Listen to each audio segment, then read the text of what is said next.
राधा माधव ललिता विशाखा सखी की जय। कृष्ण महामंत्र की जय। प्रभुपाद की जय। राधा माधव कुंज विहारी जय राधा माधव कुंज विहारी। जय राधा माधव कुंज विहारी। राधा माधव कुंज विहारी। गोपी जन वल्लभ गिरिवरधारी। गोपी जन वल्लभ गिरिवरधारी। गोपी जन वल्लभ गिरिवरधारी। गोपी जन वल्लभ गिरिवरधारी।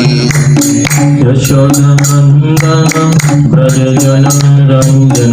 यशोदानंदन ब्रज जन रंजन। यशोदनंदन ब्रज जन रंजन। यशोदानंदन ब्रज जन रंजन। यमुना तीरा वनचारी। तीरा वनचारी। यमुना तीरा वनचारी। यमुना तीरा वनचारी। जय राधा माधव कुंज विहारी। जय राधा माधव कुंज विहारी।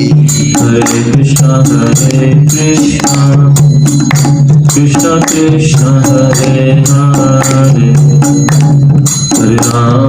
हरे राम राम राम हरे हरे। हरि हरि हरि हरि हरि।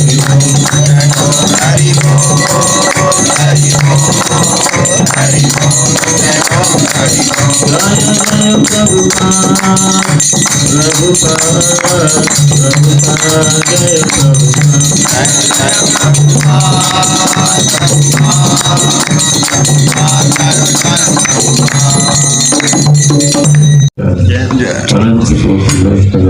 जय रामाचार्य हरिदास ठाकुर जय।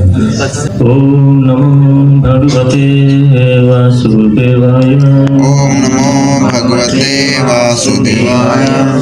ओम नमो भगवते वासुदेवाय। ओम नमो भगवते वासुदेवाय। ओम अज्ञानतिमिरान्धस्य ओम अज्ञानातिमिरान्धस्य ज्ञानाञ्जनशलाकया ज्ञानाञ्जनशलाकया चक्षुरुन्मीलितं येन चक्षुरुन्मीलितं येन तस्मै श्रीगुरुवे नमः। तस्मै श्रीगुरुवे नमः। श्रीचैतन्यमनोभीष्टं श्रीचैतन्यमनोभीष्टं स्थापितं येन भूतले स्थापितं येन भूतले स्वयं रूपा कदा मह्यं स्वयं रूपा कथाम्यं ददाति स्वपदान्तिकम्। ददाति स्वपदान्तिकम्। हे कृष्ण करुणा सिंधु हे कृष्णा करुणा सिंधु दीनबंधु जगत्पते दीनबंधु जगत्पते गोपेश गोपिका कांता गोपेश गोपिका कांता राधाकांत नमोस्तुते। राधाकांता नमोस्तुते। तप्त कांचन गौरंगे तप्त कांचन गौरांगी राधे वृंदावनेश्वरी राधे वृंदावनेश्वरी वृषभानुसुते देवी विश्वानस्ते देवी प्रणमामि हरिप्रिये। प्रणमामि हरि प्रिय।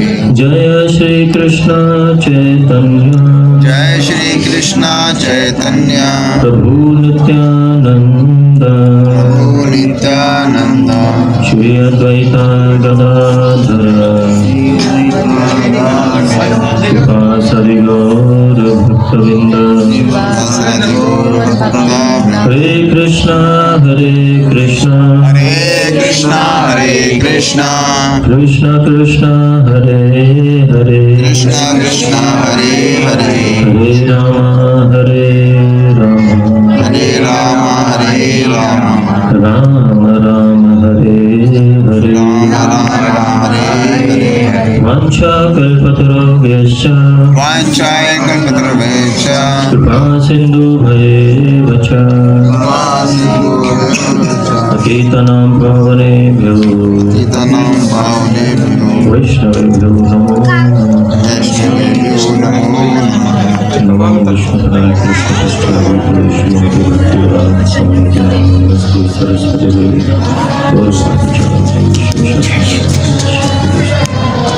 गीता का जो संदेश है भगवान श्री कृष्ण ने दिया है उसके पीछे क्या प्रयोजन है और जीवन के लक्ष्य को जान पाएंगे।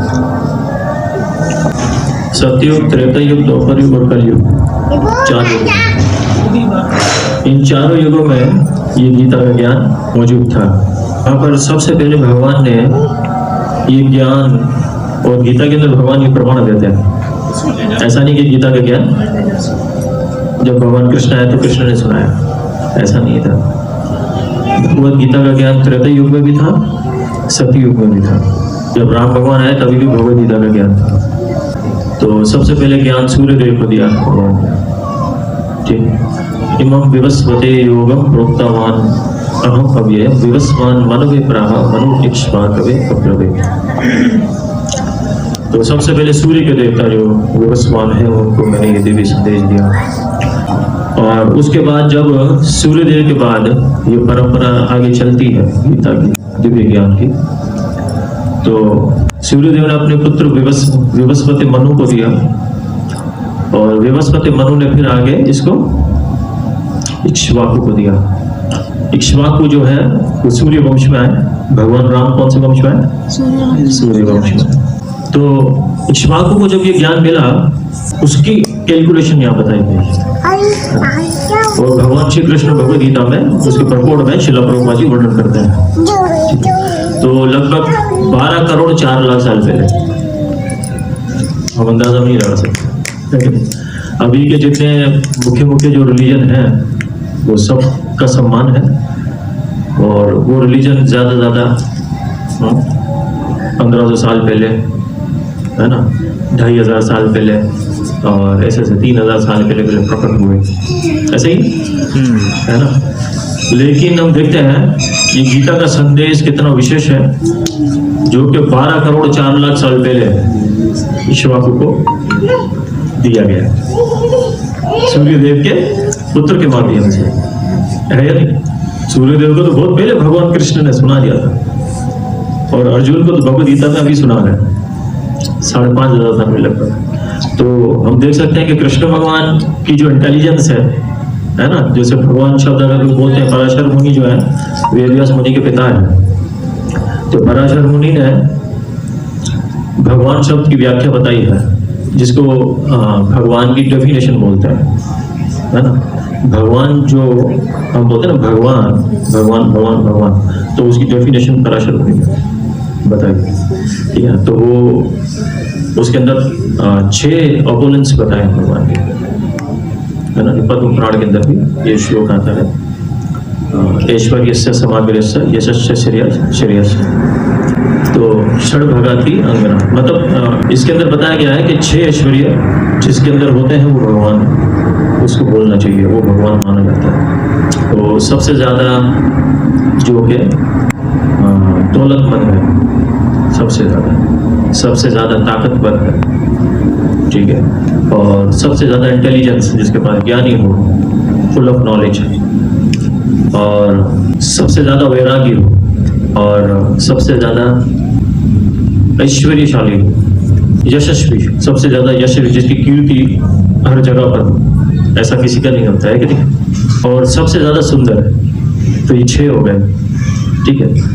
तो ये 6 ऐश्वर्य जिसके अंदर होते हैं, इसको ऐश्वर्य कहा गया, इसलिए जिसके अंदर 6 हो जाए परिपूर्ण मात्रा में। परिपूर्ण का मतलब कंप्लीटली हो, जिसके अंदर शिव जी भी हैं, ब्रह्मा जी भी हैं, दुर्गा जी भी हैं, गणेश जी भी हैं, और बड़े बड़े ऋषि मुनि हैं, सप्त ऋषि हैं, दूसरे हैं, हम देख रहे हैं देवलोक में इंद्रदेव हैं, बड़े बड़े देवता हैं, इन सब के पास भी ऐश्वर्य है, शक्तिशाली है, ताकतवर माने जाते हैं, लेकिन एक लिमिटेशन से बताई गई, परिपूर्ण मात्रा में नहीं है। हाँ समझ रहे, क्वांटिटी जिसको कहते हैं कि वो फुल नहीं है, तो full of fame, full of knowledge है ना, यहाँ पे फुल ऑफ पावर, ये हर किसी में नहीं। भगवान के अनेक अवतार हैं लेकिन सब में नहीं, ये सिर्फ विष्णु तत्व में पाए जाते हैं, विष्णु के अंदर होते हैं, कृष्ण के अंदर, उसको भगवान कहते हैं। ठीक है ना। तो जब विवस्वते मनु को यह ज्ञान दिया गया गीता का, तो विवस्वते मनु ने इक्ष्वाकु को दिया। तो उस समय जो इक्ष्वाकु को नॉलेज दी गई विवस्वते मनु के माध्यम से, तो 12 करोड़ 4 लाख साल पहले का इतिहास लिखा हुआ है, हिस्ट्री अंदाजा नहीं लगा सकते। तो हम देख सकते हैं कि कृष्ण भगवान की जो सोच है या इंटेलिजेंस है, हमारी सोच कहाँ जाती है, कहाँ तक जाएगी तो भगवान हमारा पलक झपकना जो है, कितनी बार हमने पलक झपका है, कितने कितने जन्म में, वो कृष्ण को याद होते हैं, या नहीं, वो भगवान याद रखते हैं। इस बात से ये पता चलता है, एक प्रमाण तो बहुत सारे आ सकते हैं इसी बात पे, लेकिन एक मुख्य प्रमाण नजर आता है जो हमारी सोच के मुताबिक, कि अगर हमारे जीवन में कुछ समस्या आ जाए तो वो समस्या का समाधान भगवान कर सकता है। ठीक है, और कोई भी समस्या हो, उस समस्या में कृष्ण को ही लक्ष्य अपना बनाना चाहिए, क्योंकि वो जानता है। ये इतिहास तो खाली पढ़ने से, गीता का ज्ञान तो बहुत गहरा है, खाली इतिहास को आप समझ ले कितना गहरा है। विवस्वती मनु को 12 करोड़ 4 लाख साल पहले दिया गया, क्षमा कीजिए। इक्ष्वाकु को जब ये ज्ञान दिया गया तो 20 लाख 5,000 साल पहले इक्ष्वाकु को दिया। राम भगवान ने लगभग 11,000 साल शासन करा। जैसे कलयुग से अगर आप कैलकुलेट करोगे तो इतना ही बनता है। फिर जब द्वापर युग आ गया, ये त्रेता युग का है। सतयुग का कितना है? 12 करोड़ 4 लाख साल पहले विवस्वती मनु को दिया, सूर्यदेव को दिया। तो सतयुग से पहले सूर्यदेव है ना, हाँ समझ में। प्रकृति जब प्रकट होती है तो सूर्य प्रकट होता है, असर पहले से है। तो फिर प्रकृति आती है तो फिर युग शुरू होता है, युगों का साइकिल शुरू होता है, क्योंकि जनसंख्या फिर बढ़ती है तो साइकिल शुरू होता है, क्योंकि जीवों की रचना होती है ब्रह्मा जी के माध्यम से, आगे मनुओं के माध्यम से आगे बढ़ता है। तो जब विवस्वती मनु को दिया गया सूर्यदेव के बेटे को, तो 12 करोड़ 4 लाख साल पहले था गीता का संदेश। और उसके बाद इक्ष्वाकु तक पहुंचा, जब त्रेता युग था, इक्ष्वाकु राजा जो है इस तरह है, तो 20 लाख 5,000 साल पहले, अंडरस्टैंड। और फिर इसके बाद द्वापर युग आता है तो कृष्ण भगवान आए। तो कृष्ण भगवान ने लगभग 5,120-25 साल पहले ये अर्जुन को संदेश दिया था गीता का, जो अभी हम पढ़ रहे हैं। हम देख रहे हैं कि ये जो दिव्य संदेश है, इसको कहते हैं इम्पेरिशेबल नॉलेज। अविनाशी का मतलब जो खत्म नहीं होगा वो भगवान होगा ना, है कि नहीं? तो ये जो ज्ञान है कभी खत्म नहीं होता है। आप सब लोग सुनना चाहते हैं वासुदेव का क्या? वासुदेव नॉलेज। तो पहले 7वें अध्याय का हम लोग पूरा थोड़ा ऊपर का ओवरव्यू कंक्लूड देख लेते हैं। इसमें 30 श्लोक हैं और 7वें अध्याय को बोलते हैं नॉलेज ऑफ द एब्सोल्यूट। मतलब इसका मतलब यह है कि परम सत्य का ज्ञान। तो 7वें अध्याय के अंदर 30 श्लोक हैं, 1 से लेके इसको 5 सेक्शन में डिवाइड किया गया। 1 से लेके 7 श्लोक के अंदर कृष्ण भगवान अर्जुन को बोलते हैं।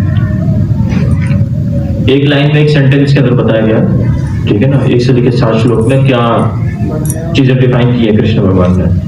तो वो कहते हैं सुनो और भगवान कृष्ण को जानो। ये 1 से लेके 7 श्लोक में भगवान कहते हैं। 8 से लेके 12 श्लोक में भगवान अर्जुन को बोलते हैं भगवान किस प्रकार प्रत्येक वस्तु के आधार है या उद्गम है, या जिसको कहते हैं कॉज, सबब जिसको कहते हैं, वजह, कारण जिसको कहते हैं, है ना, ऑल कॉजेस। हर वजह की वजह जो है वो भगवान कैसे है, वो अंडरस्टैंडिंग जो है ये 8 से लेके 12 श्लोक में भगवान कृष्ण अर्जुन को कहते हैं। पहले सुनो और भगवान कृष्ण को जानो, भगवान के बारे में सुनोगे तो जानोगे।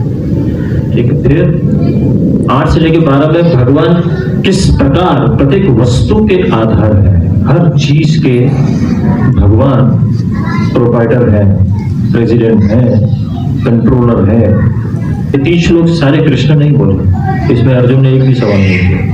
फिर आगे भगवान 13 से लेके 19 श्लोक तक जो आगे बोलते हैं, उसके अंदर कृष्ण भगवान कहते हैं कि शरणागति क्यों है।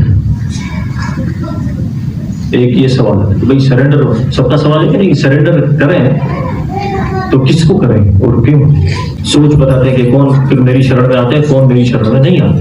फिर इसके बाद भगवान कृष्ण अर्जुन को कहते हैं 20 से लेकर 25 श्लोक में शरणागति, परंतु गलत स्थान पर, किसी गलत जगह पर अगर आपने सरेंडर कर दिया, आश्रय ले लिया, सोचिए कितना लॉस्ट हो जाएगा।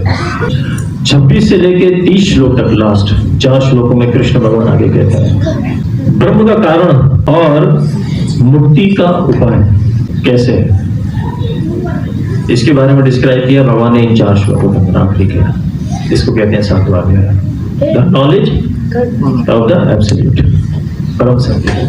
हम लोग एक श्लोक लेंगे जो टेक्स्ट नंबर 19 पे मेरे साथ साथ श्लोक आप लोग पीछे बोलेंगे, मैं वर्ड बाय वर्ड बोलूंगा। बहुनाम अनेक जन्मनाम जन्म तथा मृत्यु के चक्र के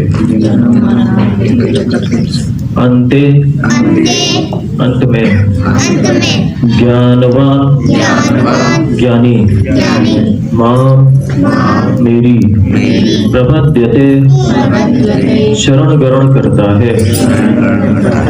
वासुदेव भगवान कृष्ण सर्वम सब कुछ इति इस प्रकार सा ऐसा महात्मा महात्मा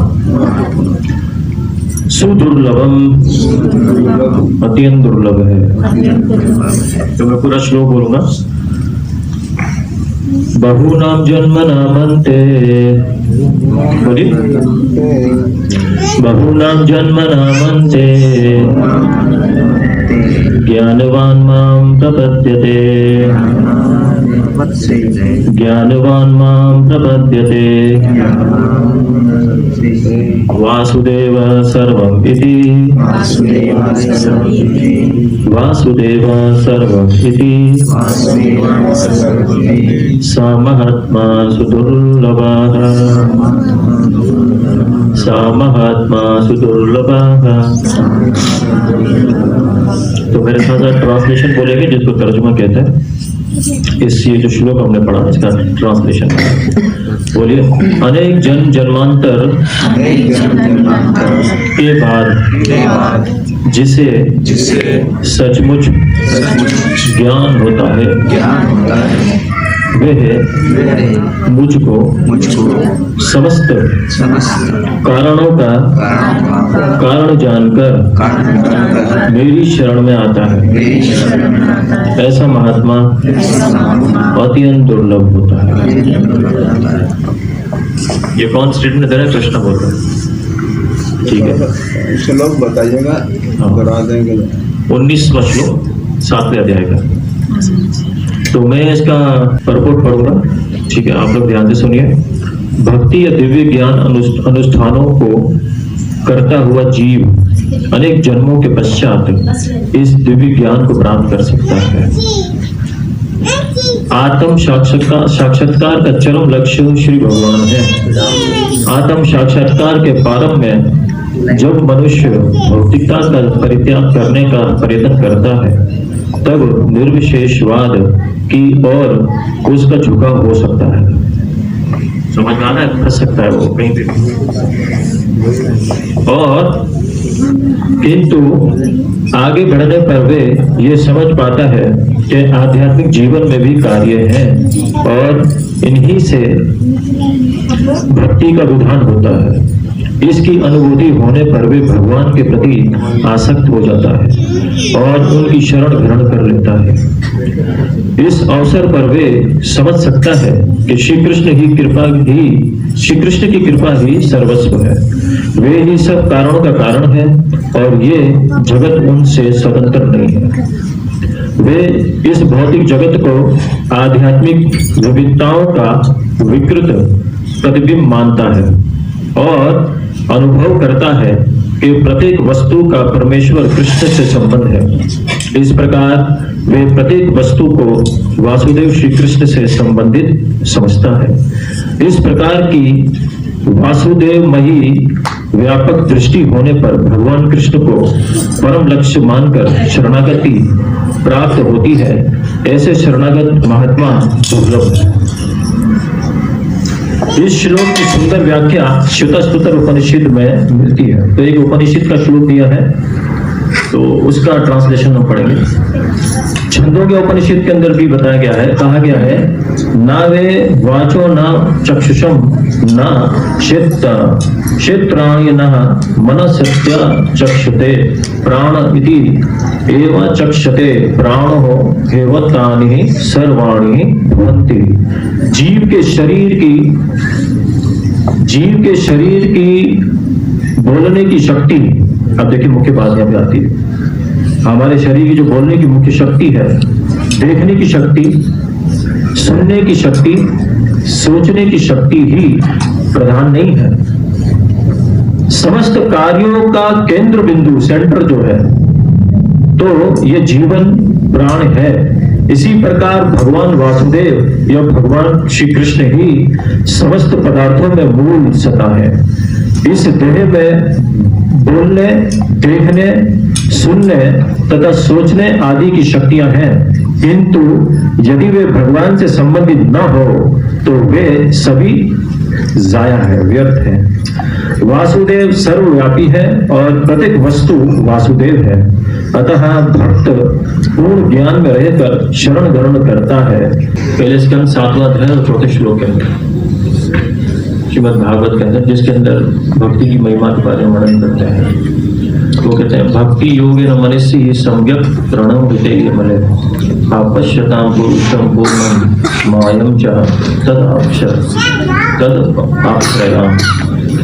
इस प्रकार उन्होंने भौतिकता में किसी लिप्तता के बिना भक्ति योग सेवा, भक्ति योग से बंध कर अपने मन को पूरी तरह एकाग्र किया। इस तरह उन्होंने परमेश्वर के पूर्णतः अधीन उनकी बहिरंग शक्ति के समेत उनका दर्शन किया। तो ये श्लोक वेदव्यास मुनि के संदर्भ में है। तो वेदव्यास मुनि जो है वो नारद मुनि के शिष्य हैं और वेदव्यास मुनि ने 18 पुराण, 108 उपनिषद, रामायण, महाभारत ये सब लिखा है ना। तो literature incarnation of Lord Krishna, भगवान के, ठीक है। तो वाडमयी अवतार इसको कहते हैं शास्त्रों के। तो वेदव्यास मुनि ने क्या किया था, भगवान की बहिरंग शक्ति को भी देखा, दुर्गा देवी को भी देखा। जब उन्होंने ध्यान किया कि प्रकृति का वास्तविक उद्गम कौन है, सभी, ठीक है ना। तो उन्होंने देखा कि जो मूल जो कारण है वो भगवान कृष्ण है, लेकिन बहिरंग शक्ति को भी देखा। तो जब बहिरंग शक्ति को देखा तो उसका उल्लेख यहाँ पे उन्होंने ऐसे ही देखा, ऐसे किया। तो उन्हें वो भी भगवान की दासी, यानी माया शक्ति भी भगवान की दासी है, जिसके अंदर में पूरा जगत चलता है और समस्त जीवों को भ्रमित करती है। तो वो भी भगवान की दासी है। तो कभी कभी मन में ऐसा बात आती है कि अरे हम भगवान की तरफ मन ही लगता, माया में इतना चपड़े हुए हैं, माया कुछ करने नहीं देती, ऐसा बोलते हैं, मोह माया में फंसा हुआ है, करने नहीं देती, है ना। तो यहाँ पर भगवान वेदव्यास मुनि का स्टेटमेंट दे रहे हैं।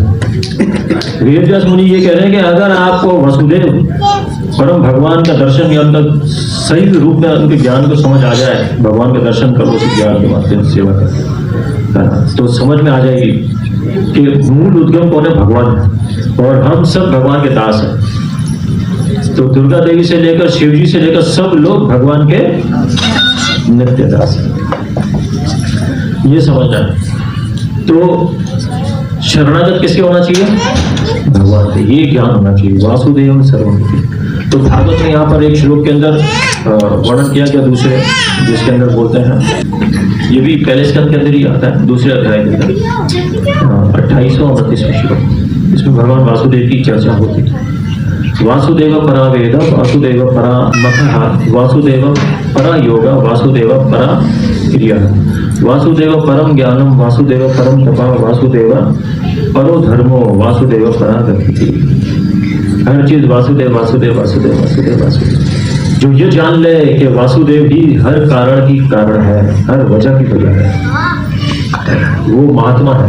ऐसा महात्मा प्रकृति में बहुत दुर्लभ है। ऐसा ज्ञान होना इतना आसान नहीं है। तभी तो बोला कि सम आत्मा से दुर्लभ। ये जो महात्मा है, जो एक्सॉल्टेड पर्सनैलिटी, इसको कहते हैं अनपैरेलल्ड एक्सॉल्टेड पर्सनैलिटी। और मनुष्य बनने के बाद तभी भी उसको वसुदेव का ज्ञान नहीं होता, इस माया जगत में आगे फंस जाता है।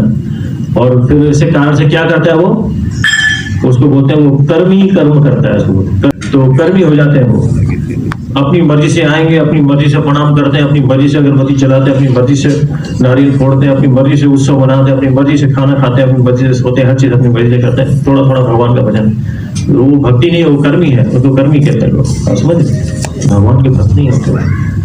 तो वेद पढ़ के अगर आपने वासुदेव के शरणागत नहीं हुए भगवान के, तो उस वेद पढ़ने का क्या लाभ? कितने लोग हैं शास्त्रों की व्याख्या कर रहे हैं, पढ़ रहे हैं, आप देखिए, लेकिन भगवान निराकार, भगवान को नहीं मानता है कि नहीं? ऐसे ही भगवान को नहीं मानता। भगवान कह रहे हैं वेदेश्च अहम सर्व वेद्यो वेदांत कृत एवं। वेद जो है मुझसे, भगवान कह रहे कि मैं, मुझसे प्रकट होता है, सारे वेदों का उद्गम मैं हूं, कृष्ण भगवान कहते हैं। और ये बात वेद व्यास मुनि ने भी एक्सेप्ट की है कि नहीं? नारद मुनि ने सबने भगवान को शरणागत किया। जितनी भी बड़ी बड़ी एक्सॉल्टेड पर्सनैलिटी हैं, आप देखिए, वो सब कृष्ण को मानते हैं। कोई ऐसा नहीं जो कृष्ण को नहीं मानता। शिव जी को देख लो, राम की उपासना करते हैं, ठीक है, भगवान बलराम की नाम का चिंतन करते हैं। नारद मुनि लक्ष्मी नारायण की उपासना करते हैं। ऐसे ही नारायण नारायण नाम लेते हैं कि नहीं, है ना? ब्रह्मा जी कृष्ण के नाम की उपासना करते हैं, कृष्ण के नाम का, अपने चतुर्मुख से नाम का उच्चारण करते हैं, ठीक है। गणेश जी नरसिंह देव की उपासना करते हैं, दुर्गा जी भगवान विष्णु की उपासना करती है। ये सब लोग साकार रूप में भगवान की उपासना करते हैं कि नहीं? सब लोग कृष्ण के फॉर्म को मानते हैं। आप देख सकते हैं बड़ी बड़ी जितनी भी पर्सनैलिटी, ये समझना है। हम लोग मूर्ख लोग हैं जो भगवान को छोड़कर कहीं और चले जाते हैं। वासुदेव परामकः, जो भी हम यज्ञ करते हैं, यज्ञ का मतलब होता है कुर्बानी, सैक्रिफाइस। तो अपनी इंद्रियों को, ज्ञान इंद्रिया, कर्म इंद्रिया, इंद्रिय विषय, मन बुद्धि अहंकार, जो भी भगवान ने दिया है, घर परिवार सब, इन सबको भगवान के लिए शरणागत होना, उनको भगवान के लिए जो समर्पित करके अपना जीवन जिए, उसको कहते हैं यज्ञ या कुर्बानी। समझते हैं? उसको यज्ञ कहते हैं। यज्ञ का मतलब ये, आजकल लोग बोलते हैं कि बोले फायर यज्ञ कर लो मुसीबत दूर हो जाएगी, ऐसा नहीं है। यज्ञ कई कैटेगरीज के होते हैं, ठीक है ना? फिर बोलते हैं वासुदेव परा योगा। योग अगर आपको करना है, आजकल कई प्रकार के लोग योग में लगे हुए हैं, प्राणायाम कर रहे हैं, आसन ध्यान धारणा, पता नहीं किन किन कार्यों में जुड़े हुए हैं। ये कर, आप ऐसा करो तो आपका ये सही हो जाएगा, आप ऐसा, कुछ नहीं, वो टेम्पररी चीज है सारी, नहीं सही होगा, कुछ लाभ नहीं है। तो योग का मतलब होता है जो अपने आप को जो भगवान से जोड़ ले, संसार के परिवार से नहीं, भगवान से जोड़ ले, परिवार में रहते हुए भगवान से जुड़ा हो, वो भगवान के लिए योग होता है। इसको कहते हैं वासुदेव परा योगा। वासुदेव परा क्रिया है, जो भी हम कार्य करते हैं, कर्म करते हैं, वासुदेव को अर्पित करते हैं। वासुदेव परम ज्ञानम, यहाँ पे ये ज्ञान की बात है। तो यहाँ पे क्या कह रहे हैं?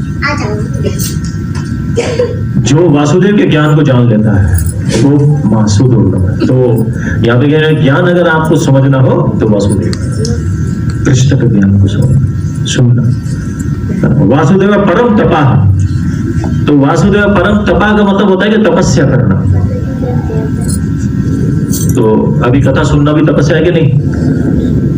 जब कथा हो, कृष्ण कथा जब होती हो, गीता भागवत का संदेश जब सुनाया जा रहा हो, है ना, और गंभीर भक्तों द्वारा कोई ऐसा, तो उसको अलर्ट होना चाहिए और काफी सीरियस होना चाहिए, सब दूसरे काम छोड़कर उसको सुनना चाहिए, क्योंकि फालतू की बातों में लगे उससे आपका कुछ भी होने वाला नहीं है। ये डिप्लोमेसी नहीं चलेगी, है ना। फालतू बैठ के भगवान की कथा चली, लेकिन आप घर में बैठ के अपना, वहीं पे घर में बराबर में घर है, लेकिन अपना फालतू की बातों में बैठे हो या सो रहे हो, मजे कर रहे हो, उससे आपको कुछ लाभ नहीं मिलेगा, कुछ भी बेनिफिट नहीं होगा, लॉस हो जाएगा आपको। ये भगवान कहते हैं, ये श्लोक बोल रहा है नहीं बोल रहा है? क्या बोला? वासुदेव परम ज्ञानम। जब उनके चर्चा हो तो उनके आश्रय लेना चाहिए। वासुदेव परम तपा, तपस्या करो भगवान के लिए, जो भी उपवास इत्यादि करते हो, एकादशी के जो भी, अदरवाइज दूसरे उपवास नहीं करने चाहिए। यहाँ पे लिखा है, इसमें क्लियर बोल रहा है, दूसरे कोई उपवास करने की आवश्यकता नहीं है, केवल वासुदेव की खुशी के लिए जो बताया गया है, भगवान ने जो शास्त्र प्रमाण दी वो आप फॉलो करो, बस खत्म। वासुदेव परो धर्मो, जो धर्म है कार्य करना, धर्म अर्थ काम मोक्ष, इसकी व्याख्या थोड़ी लंबी है, अभी टाइम नहीं है, तो फिर मौका मिलेगा चर्चा करेंगे। लेकिन ये 4 पुरुषार्थ इसको बोलते हैं, धर्म अर्थ काम मोक्ष, ठीक है ना।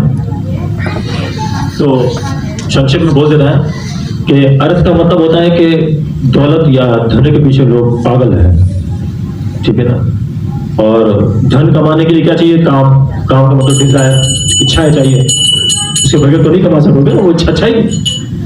तो ये दोनों करते हैं। उसके साथ साथ में भी धर्म का मतलब ये है कि थोड़ा अगरबत्ती भी जला लो, भगवान भी होने चाहिए घर में, रख लो, फोटो बहुत सारे रख लेते हैं, वो भी होने चाहिए, मूर्तियां रख लेते लाके वो भगवान को पता ही नहीं, लेवल की पता है, थोड़ा धर्म भी मानता है।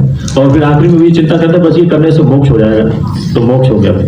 ये 4 पुरुषार्थों का आजकल उसके बारे में भी पूरे तरीके से नहीं कर पा रहे, और उसमें भी पता नहीं कितनी गड़बड़ी कर रहे सोचिए, तो वो कहाँ उनका प्रगति होगा। पंचम पुरुषार्थ कलयुग के अंदर जो बताया गया है वो चैतन्य महाप्रभु ने दिया, वो क्या है?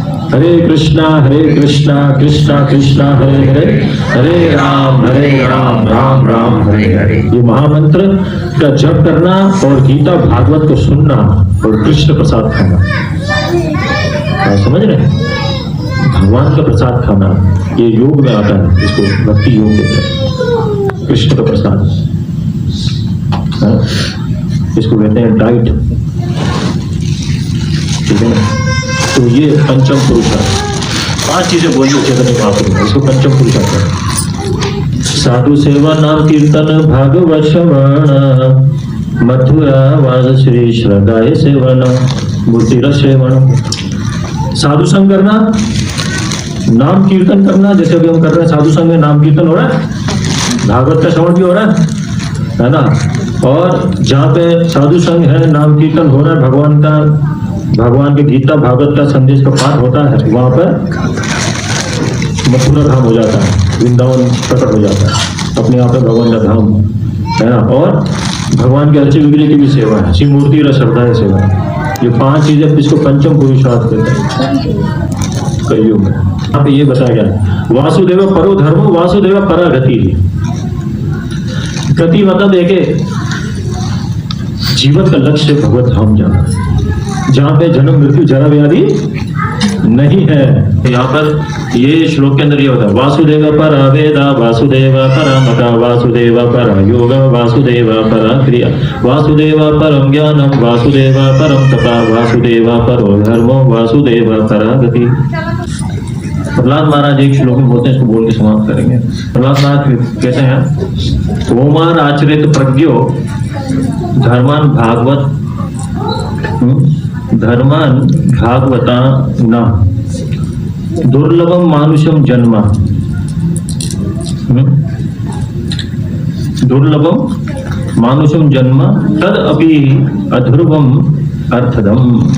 इसका ट्रांसलेशन क्या है? प्रहलाद महाराज कहते हैं, प्रहलाद महाराज ने कहा पर्याप्त बुद्धिमान, इसी बुद्धि की बात की जा रही है, मनुष्यों को चाहिए कि वे जीवन के प्रारंभ से ही, शुरू से ही, अर्थात बाल्यकाल से ही अन्य सारे कार्यों को छोड़कर भक्ति कार्यों के अभ्यास में इस मानव शरीर का उपयोग करें, अन्य सारे काम को छोड़कर।